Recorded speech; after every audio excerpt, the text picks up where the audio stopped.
Hola, welcome back to Wednesdays con Wilma. I missed you. I'm so glad to be back, and I'm so glad to get into this week's book because it touched on a lot of themes that I didn't think would hit at close as home as it did, but it was so also beautifully written. If you're new here, my name is Wilma, and you spend some of your Wednesdays conmigo. So that's why the channel is called Wednesdays con Wilma. We do book reviews here. So if you like what you see, please hang around, like, share, subscribe, engage, and let's get into this week's book review, God Spare the Girls. This week I read God Spare the Girls by Kelsey McKinley. This book I knew was going to hit on some religious aspect in my personal life.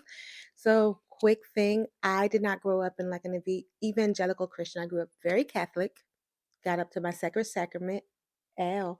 No, but there was a lot of spaces where growing up in the church that I did, there was a lot of questioning. There wasn't a lot of answering. There was just like, it's God's will. And I'm like, that's not good enough for me. I need to know the whys, what's going on, in a way that just let me grow further away from structured, organized religion and allowed me to find a different path and walk with God in my way, in what makes sense to me, and also allowed me to do a lot of research and check into a lot of walks of faith. This particular book centers around the Nolan family. There are three daughters, Ruthie, Abigail, and Caroline, and their father, Luke, and their mom. You can tell from the moment that you start reading chapter one, there is some tension in this family. Abigail is ready to get married to Matthew, and there is this sentiment that are going through the motions, both with her and just the family as they're trying to do her bridal shower. And you can tell they're like, they're part of this like this church that their father grew, and it's like it's mega church ish, like it's in the reins of growing, but for their small town, it's mega church like. So, as guests are arriving, it's really through the point of view of Caroline, where we're like, oh, yeah, we had to invite these people from church because there's no such thing as a small gathering when you are the pastor's daughters and, good etiquette, yada, yada, yada. And it was just like, okay, this is going to touch on those like people pleasing behaviors from church and community, and also gender norms of what you're supposed to be like as a young lady growing up in the church, and it really does set the scene for that. Caroline is the youngest of the three sisters, and you can hear in how her point of view, she has a very strained relationship specifically with Abigail. She is her older sister, Abigail, to Caroline, but she also has this very like bossy second mom behavior. And there's also a very special relationship that is held between her and her father. Her father made it big or viral during one of his sermons about purity, where he pretty much like gave Abigail a purity ring, and they kind of like did a sermon together, and that kind of like what put them on the map. And in a way that like although Caroline had gotten her purity ring later on, it was never like super televised, and she never really had like a role in the church in the way that like Luke kind of like depends on Abigail to have those conversations. So you're also getting into a lot of like, it's kind of like a sweater unraveling by the thread. You know that there is an undoing here. You're just waiting for when the first string is going to be pulled on. And we're met at this bridal shower in their family home from their grandmother. And although Abigail is really good at putting on a show and public speaking like her father, you're net in on Matthew was really her second choice. She actually wanted to be with her high school sweetheart, but he got married. It doesn't divulge necessarily into the demise of that relationship, but she's in her older 20s. So by then in Hope, Texas, she's like considered an old maid. And she's like, this is the next step. This is what adults do. Matthew's pretty good. He's from a good family. He treats her well. He will do pretty much, but not necessarily that it is the whirlwind romance that she would want to be married to. Um, During this time, the bridal shower, the mom is very like not herself, and the daughters pretty much take on to that. Um, and then eventually we find out that there is a scandal brewing, and it starts with the father. The father has had an affair, and it rocks the family and the church community. Um, as what are we going to do? He was the light of the church. Was how he built the church necessarily. Um, and folks have looked at him as this charismatic person, as like spiritual leadership and guidance. And you're also seeing the undoing of your parental hero in real time, right? Caroline has already had some disassociation with church. Like, she considers herself a Christian, but there is this space of, is what does this all mean? She's having a little fling with a friend from a situationship, as you will. He's also involved in his church through his mother, but he considers himself more agnostic. And so once they have an encounter, he's just like, "Hey, like, I'm just checking in. Do you feel guilty about what we're doing?" And she's just like, "No, do you?" And he's like, "No, I just wouldn't want you to like partake in anything um that makes you feel uncomfortable." And she's just like, it throws her off because it's like nobody's really like checking in on whether she's comfortable or not. But more so, what throws her off is like they have a conversation about sin and guilt, and he's like, "Yeah, not because of that. Like I don't believe in that." Like, and she's just like, "Well, what do you mean?" And she's like questioning him, like, "Are you an atheist?" And he's like, "Do you honestly believe in all that stuff?" And she's just like, it's this like hit to the gut of like, "Oh, I really don't know you well enough like I thought I did." And and it's just this beginning of questioning of like, what really does she believe in? This is prior to her having knowledge of her father's affair. So this is all brewing inside of her before she's hit with that type of information. So now that the scandal breaks, or one of the scandals breaks, we're met with like how the church leadership is taking care of that. And this is where a lot of my annoyance with like church culture, evangelicalism, and all of that goes play, because they're really much like propelling the pastor, taking all of his word for whatever it is. And he has an affair with another church member. Shocker there. But it goes into how women of the church are looked at, how the men of the church are taken care of, and all these other like evangelicalism tropes unravel in the story. And it bothered me because although we're talking about different sector of faith, it could be copied and pasted to any other set religion. And it was really bothersome, especially when they're like talking to the sisters. They're like, "Oh yeah, you might want to hear this from a woman." And they're looking at them like, what does it matter? Like, our whole world is being torn apart by this scandal. Who cares who it's told by? We just want to know the truth. And as they're trying to ask questions from the church leader, Miss Debbie, she's kind of getting like annoyed because, again, because they're young girls, she thinks that she can just young girl them, and that's okay. And they're full autonomized women, and they have concerns and questions, and they want answers.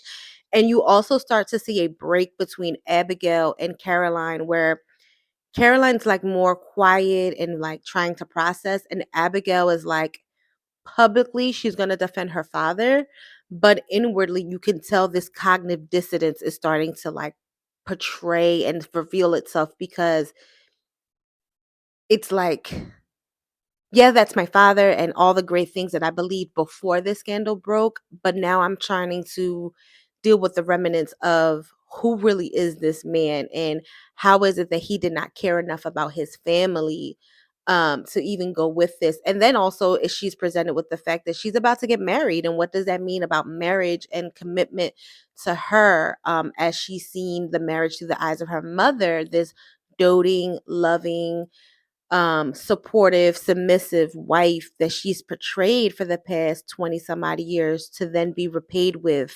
infidelity. So there's a lot of breakdown in those two spaces. between the sisters where Caroline's just like processing this inwardly, and like she's really at this space where like what's going to happen, what are we going to do, what are we to do we have any responsibility in this, where do we go from here, where does the church go from here, whereas Abigail is having a lot of other different breakdowns of where is my space in all this, and then also trying to hold her father accountable in the space of like how could you, um that church elders are like, hey, yeah, so this is what we were told, this is the script we were told to give you, anything else is like not really what we're going to discuss. Mind you, they're all trying to have this conversation like an hour before they're going to tell the congregation, which is like just trauma informed information. Is like, this is not enough time to let these girls process this information, like who thought this was okay, and then they're trying to go through the motions of what will be next steps, and she's just like, why are y'all moving so fast and hastily, and it's just giving, this is what we're doing, get on board, we got to talk to the congregation in an hour, let's go. My overall rating of this book is 4 stars. Like I said, it's beautifully written. It definitely kept me very captive from the first chapter. I knew I was going to be in family mess, but religious family mess, sign me up. Um, Again, like I said, the themes of church and community, first and foremost, like I can understand the beauty in building community and what many churches do in those spaces. So I don't want to come off as like these things are bad or horrible. No, there is beauty in community building through your place of worship. um However, even when you're building a new space, non-denominational, whatever the place is, there's still remnants of the old ward, right? And I find that a lot of times, although they're like, hey, we accept everyone, come as you are, yada yada yada, there are still processes and policies that are seeped in misogyny, that are seeped in um gatekeeping, if you will, that really doesn't allow for folks to truly come as they are. Um, I would have loved to have read or still see that someone does a scandal and they're like, hey, I'm human, I fell, this is what it is. And also, like, we have to stop propelling folks that are our leaders in these spaces as many gods themselves or as close to God. Like, they are human, they're fallible, they are prone to make all types of mistakes. But if we're really going to tap into the belief system of God's grace, we have to understand how to, one, tap into it, but also for it not to be manipulated against us, and hold folks truly accountable in a way that I feel like in the story they're moving past it so fast so they can sweep it under the rug, because at the end of the day, church is big business, and they're not trying to have that portion of the church be messed with, because it feeds a lot of folks, it pays a lot of folks, and they're trying to bypass this scandal so it can be out of sight, out of minds for people, and they can move forward. For instance, the church has grown. They brought a supermarket space and they built out this church. There's like 4 different services. There's so much going on, especially with 2 different telecasts that are streamed. So like this church is up and coming and growing exponentially through Pastor Luke Nolan's efforts.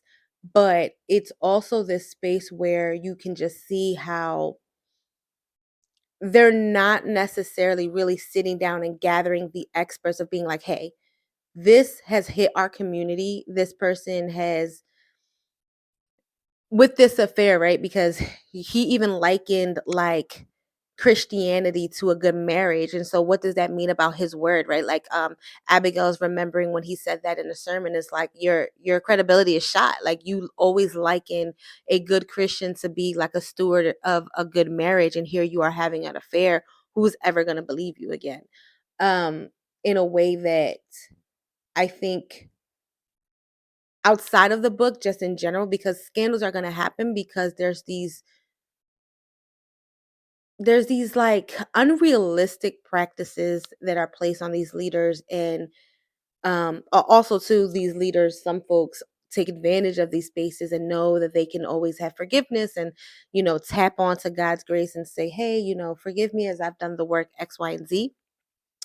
But in this book there is this unraveling of the family. And you have Ruthie, who's the oldest, who's also married, who's also trying to figure out what does this mean for her and her marriage, as the eldest daughter. And it's just so much going on.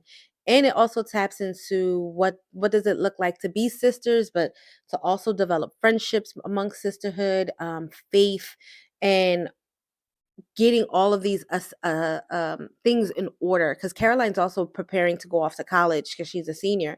So it's just so much happening to her, so much fast growing up emotionally for her, that us in a time like this, you would want your spiritual space to be that for you, but and for her, it's all crumbling at the same time. So it's kind of like, where do you go? Even when she gets the news, she doesn't necessarily want to text her little situationship, but she's going down like the Rolodex of her friends, and she's just like, "Oh, well, I haven't talked to this person and such, and I haven't talked to this person, or I'm gonna reach out to this person because their parents have gone through divorce." And it's like, that's not how you should have that thought process. You should know, okay, I'm gonna talk to this person because they are a good friend to me. But she's recognizing, like, oh, I haven't been a good friend to them, so I can't really reach out and really talk about and process these things. Because even when they're told as a family, the father is very like matter of fact, like, yes, I had an affair. It's been over for a year, this, that, the other, and we're gonna go to the church and talk about it tomorrow. Be ready at like 11 in the morning. And they're like, mom's crying at the table, and they're just looking at each other like, what in the actual fuck is going on here? To the point where Abigail and Caroline are left at the dinner table consoling themselves before trying to get themselves ready for the next day. Overall, I absolutely love this book. I give this the score of 4 stars.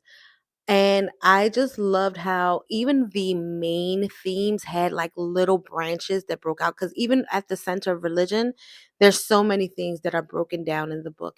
At the center of family, so many other subcategories. Between sisterhood and friendship, so many other subcategories that are discussed within the book, that it did so poignantly. And I really do love how there wasn't this like younger sister selfish trope. Like, they are real self-actualized characters that had a lot of depth to them, and you could easily, but amongst all of their point of views, identify with certain parts of it. Like, I didn't necessarily like Abigail's character at the beginning, but as I kept reading, I was like, oh yeah, I can see where her mindset is with that. And even with Caroline, like, I can see how she's trying to figure that out. Or even as Ruthie, the oldest, right? I can see where she's at in that space, regardless of like my position in my family and being the youngest of my family, where I'm just like, oh yeah, I identify with the youngest and that's all. You can definitely be intermixed between those characters and see their hardships, their downfalls, their strengths, in a way that's like, oh yeah, I can definitely understand or relate to in that way. Thank you again for spending some of your Wednesday con Wilma as we reviewed God Spare the Girl. Tune in next Wednesday as we'll do another book review. And as always, like, share, subscribe, read what entertains you, and you'll find yourself always reading and being entertained. How about that? Thank you so much. Enjoy the rest of your Wednesday. Ciao. See you later, love bugs.